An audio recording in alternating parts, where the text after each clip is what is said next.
Bonjour à tous. Je continue à vous partager des extraits du livre du pape Benoît XVI, Jésus de Nazareth. Les tentations de Jésus, suite.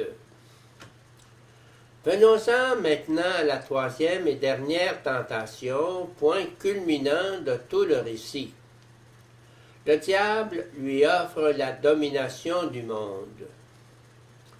Le Seigneur ressuscité réunit les siens sur la montagne, Matthieu 28, 16, et à ce moment-là, il dit effectivement « Tout pouvoir m'a été donné au ciel et sur la terre », Matthieu 28, 18. Ici, nous trouvons deux aspects nouveaux et différents. Le Seigneur a pouvoir au ciel et sur la terre. Et seul celui qui est doté de tout ce pouvoir a le pouvoir authentique, salvifique. Sans le ciel, le pouvoir terrestre reste toujours ambigu et fragile. Seul le pouvoir qui accepte le critère et le jugement du ciel, c'est-à-dire de Dieu, peut devenir un pouvoir orienté vers le bien. Et seul le pouvoir qui se place sous la bénédiction de Dieu peut être fiable.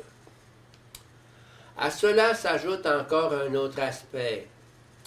Jésus a ce pouvoir en tant que ressuscité, ce qui signifie que ce pouvoir présuppose la croix, présuppose sa mort.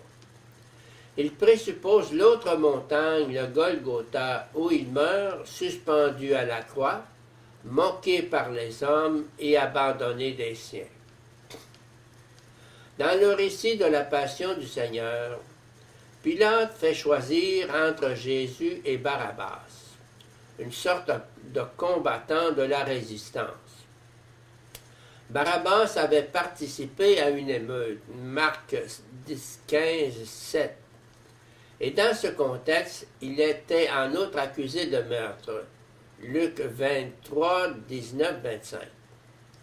Barabbas avait été un des résistants les plus éminents, voire le véritable meneur de cette émeute, Matthieu 27, 16. Autrement dit, Barabbas était une figure messianique. Le choix entre Jésus et Barabbas n'est donc pas fortuit. Deux figures messianiques, deux formes du messianisme s'opposent.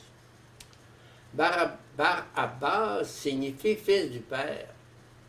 C'est une désignation typiquement messianique, le nom religieux d'un des chefs éminents du mouvement messianique.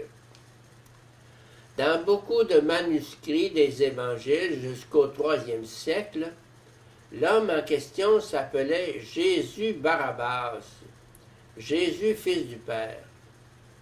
Il se présente comme une sorte d'alter ego de Jésus, qui revendique la même prétention, mais de façon très différente.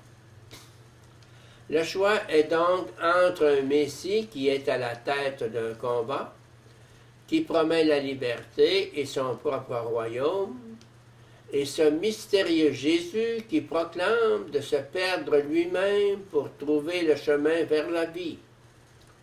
Faut-il s'étonner que les foules aient préféré Barabbas?